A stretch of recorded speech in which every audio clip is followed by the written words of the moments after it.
जय बोलिए त्रिकालवर्ती त्रैलोक पूज्य विश्वाराध्य पंच परमिष्टि भगवान की, अनंतानंत सिद्ध परमिष्टि भगवान की, देवादिदेव विश्व प्रभु श्री ऋषभदेव भगवान की, वर्तमान जन शासन नायक श्री वर्धमान महावीर भगवान की, परम पूज्य सिद्धांत चक्रवर्ती आचार्य गुरुदेव श्री विद्यानंद जी मुनि महाराज की, विश्व कल्याणकारक अहिंसा प्रधान श्रीमद विश्व धर्म की,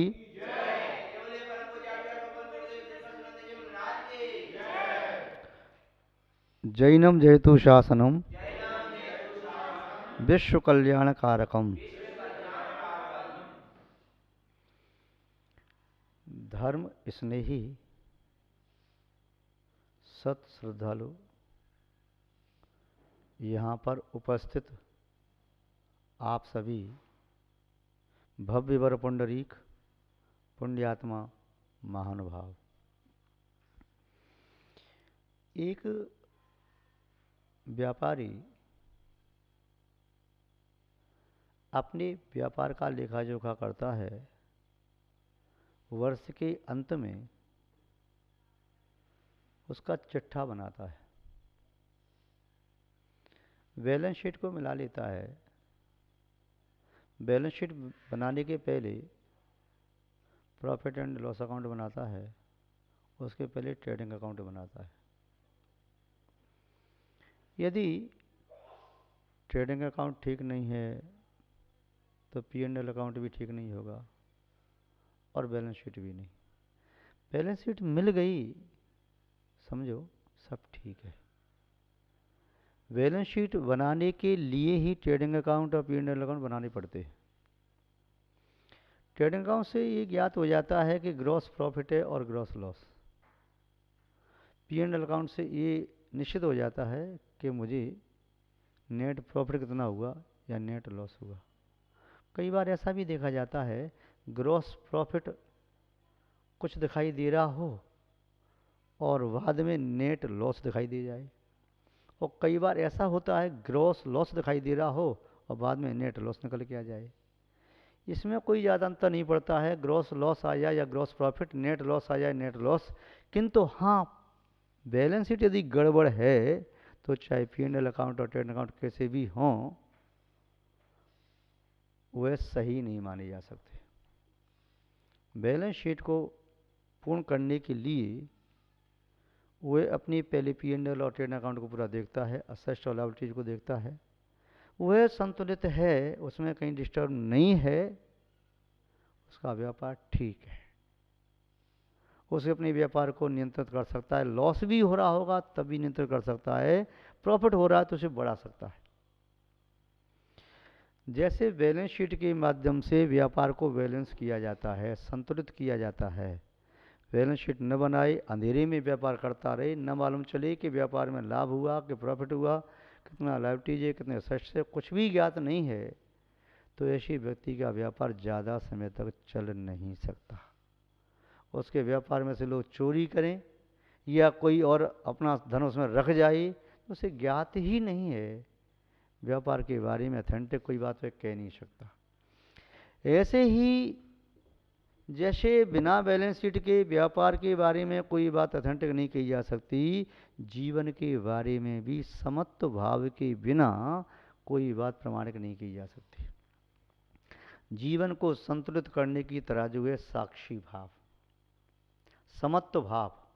जब जीवन में साक्षी भाव आता है, समता का परिणाम आता है, राग द्वेष मंद अवस्था को प्राप्त होते हैं, व्यक्ति अनासक्त हो जाता है, व्यक्ति मूर्छा से परे पहुंच जाता है, व्यक्ति लीन नहीं होता। जो लीन होता है वह संसार में विलीन हो जाता है। संसार की वस्तुओं में लीन तो संसार में विलीन, और जो आत्मा में लीन होता है तो वह आत्मा में ही रम जाता है, कर्म विलीन हो जाते हैं और वह परमात्मा बन जाता है। आचार्य अमृतचंद स्वामी जी ने लिखा है, पश्यम आत्मसदृशम विश्वम जीव चराचरम। पश्य आत्मसदृशम जीव, पश्य आत्मसदृशम विश्व जीव लोक चराचरम। लोक के जो चराचर जीव हैं उन सभी जीवों को आत्म शब्द स्पर्श, आत्मा के समान ही संसार के सब जीवों को देखने का सामर्थ्य प्राप्त हो गया, फिर तो इसे पाप नहीं हो सकेगा।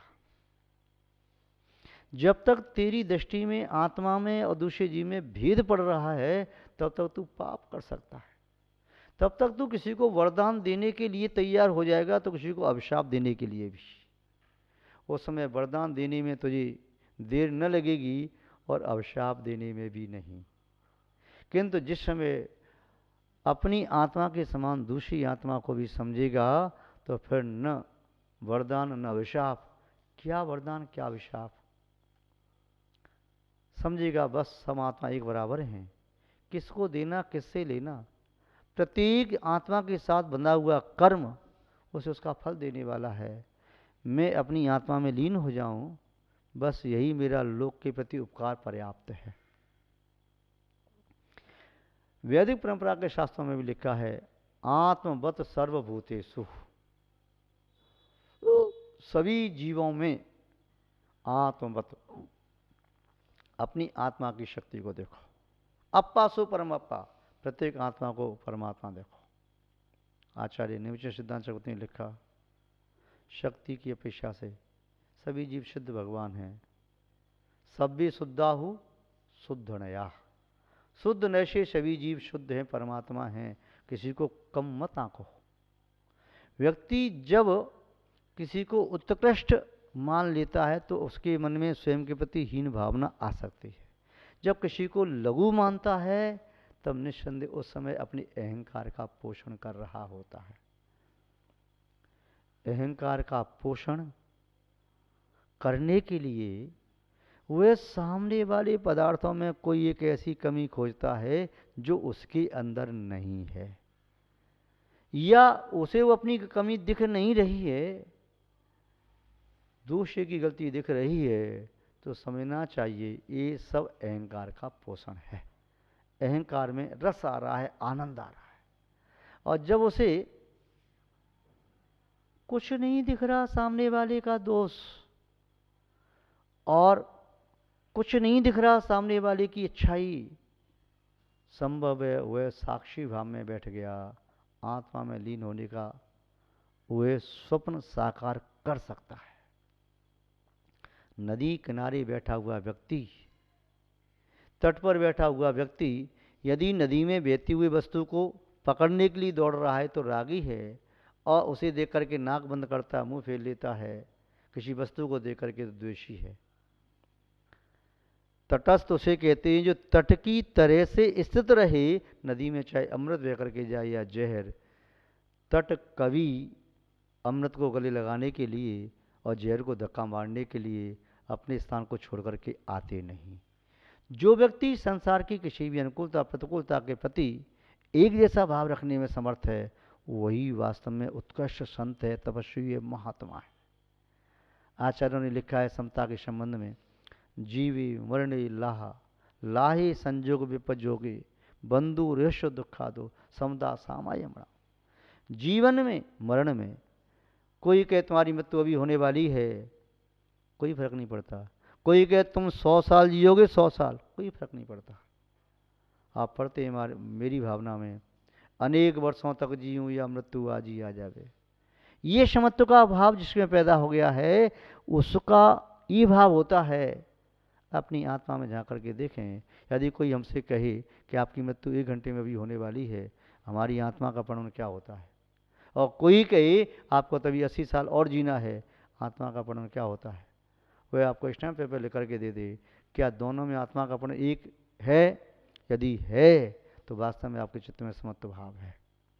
जीवी मरणे लाहा अलाहे, लाभ में कोई कहे मैं तुमसे प्रसन्न हूँ, करोड़ों रुपए का दान तुम्हें देना चाहता हूँ, अरबों का दान देना चाहता हूँ, आप जहाँ कहें वहाँ दे सकता हूँ, आप संकेत कीजिए। पूज्य आचार्य श्री श्याम सागर जी महाराज के पास एक बहुत बड़ा उद्योगपति आया, उनकी तपस्या साधना के बारे में उससे सुना था, आकर के पगड़ी उतार के चरणों में रख दी, भक्ति भाव से वंदना करने लगा। कहने लगा महाराज मैं आपके दर्शन करके धन्य धन्य हो गया। महाराज बस शांति से बैठे रहे, कुछ भी नहीं कहा उन्होंने। फिर उसने कहा कि महाराज मैं एक बहुत बड़ा उद्योगपति हूँ, आपके चरणों में इतनी राशि 10 लाख या 50 लाख रुपए में दान देना चाहता हूँ। जो आप कहें, स्कूल बनवाने की कह दो, धर्मशाला की कहो, जो कुछ भी कहें आप आदेश करें, आप तो बस मैं दान देना चाहता हूँ। महाराज फिर भी शांत बैठे रहे, कुछ नहीं कहा। उसे दूसरी बार कहा, तीसरी बार कहा। महाराज जी ने कहा, भैया जब तूने पैसा कमाया था तो मुझे पूछने के लिए आया था क्या? बोले नहीं। तो तेरे पास जब पैसे कमाने की बुद्धि है ना, तो खर्च करने की बुद्धि भी तेरे पास है, तो ये कहाँ लगाना है? तेरा पैसा पुण्य के द्वारा कमाया गया होगा, पुण्य में लग जाएगा, और पाप के द्वारा कमाया होगा तो पाप में लग जाएगा। मेरे कहने से कुछ होने वाला नहीं, तेरा धन जो चाहे सो कर। एक व्यक्ति आकर के पूजाचा श्री शांत सागर महाराज के प्रति अभद्र शब्दों का प्रयोग करता है, वो शांति से बैठे रहे। लोगों को, सावकों को आक्रोश आया, उन्होंने कुछ कहा, ठहरो। सूर्य आता है, सुबह उदय होता है, शाम को ढल जाता है। सूर्य अपनी गति से जा रहा है। सूर्य की धूप अच्छी होती है कि बुरी होती है? हाँ, सूर्य की धूप कैसे कि अच्छी होती है बुरी होती है? क्यों क्यों नहीं कह सकते? अच्छी भी कह सकते हैं, बुरी भी कह सकते हैं। जो व्यक्ति सर्दी में ठिठुर रहा है वह कहेगा सूर्य की धूप अच्छी होती है, जो गर्मी में तप रहा है वो कहता बुरी होती है। बोले जब तक ये अच्छे बुरे का भेद मन में रहेगा तब तक साधना का प्रारंभ नहीं होता। सूर्य वही है, दृष्टि का फेर है, कोई अच्छा मानता है, कोई बुरा मानता है। लाभ और अलाभ में समता भाव, जीवे मरने लाह लाए, संयोग विपजोगे। यदि संयोग प्राप्त हो गया अनुकूल वस्तुओं का तो मन में हर्ष भाव नहीं, वियोग हो गया तो हर्ष भाव, द्वेष भाव नहीं। अनिष्ट का वियोग हो गया तो हर्ष नहीं, इष्ट का संयोग हो गया तो हर्ष नहीं, अनिष्ट का संयोग हो गया तो दुख नहीं, और अनिष्ट का वियोग हो गया तो भी खुशी नहीं। दोनों में क्षमता भाव, संजय पे जोगे। जीवे मरणे लाहा लाहे संजय पे जोगे, बंधु रेह सो दुखा दो। चाहे बंधु वर्ग आ गया तो चेहरे पर मुस्कुराहट नहीं, शत्रु आ गया तो आंखों में लालिमा नहीं। अपने को देख करके चेहरे पर चमक नहीं, चेहरा खिल नहीं गया, आंखों में चमक नहीं आई। और शत्रु को देख करके जो तलवार लेकर के मारने के लिए आ गया उसको देख करके रूह कांपी नहीं। ये क्षमता भाव। सो दुखा दो, चाहे दुखों का पहाड़ टूट पड़े और चाहे सुखों का झरना फूट पड़े। दुखों का पहाड़ टूट रहा है तब भी कोई फर्क नहीं पड़ता, और सुखों का स्रोत झरना फूट पड़ा तब भी कुछ अंतर नहीं पड़ता, ज्यों की त्यों। ये समत्व भाव। आचार्य कुंदकुंज स्वामी ने कहा यही धर्म है, धर्म का मूल है, परम धर्म निश्चय धर्म। आत्मा की नियति वही है, यही चारित्र है। चारित्रम खल धम्मो धम्मो जो सो समुद्र दिट्ठो मोह खो वीणो परिणाम अपन हो समो। आत्मा का ये समता में परिणाम जो मोह क्षोभ से रहित है वही परिणाम धर्म है, और वही धर्म चारित्र है। वह चारित्र निश्चय से धर्म है। वह चारित्र क्या है? समत्व भाव में रहना निश्चय चारित्र, महान भाव, समता भाव, तब पहुंचना है। हमारा लक्ष्य समता है, समत्व है। अपना टारगेट बना करके रखो, धीरे धीरे से ही पहुंचो, वहां तक पहुंचोगे। ये समत्व भाव यूं कहिए आत्मा की शुद्ध परिणति है। ये समत्व भाव परमात्मा बनने के तुरंत पहले की पर्याय है। इसके उपरांत तुरंत परमात्मा की पर्याय प्रकट होगी, जहाँ पूर्ण समत्व प्रकट हो जाता है। प्रभु वह है जिसमें प्रभुत्व हो। सत्व से युक्त ही जीव होता है, जिसमें सतपना है, जीवपना है। जीवत्वपना है वह जीव है, सतपना है वह सत्व है। माँ वह है जिसमें ममत्व है, अपना वह है जिसमें अपनत्व है। ज्ञानी वह है जिसमें ज्ञत्व है। तत्ववेत्ता वह है जिसको जो तत्व को जानता है। और आत्मा तत्व जिसका जोपना है, उसका वेपना उसमें पाया जाता है, तब निस्संदेह वे उसको प्राप्त करने में समर्थ होता है। चाहे अपनत्व हो, ममत्व हो, स्वत्व हो, कुछ भी हो, समत्व के बिना स्वत्व की प्राप्ति होती नहीं। समत्व स्वत्व को जानने का एक दरवाजा है।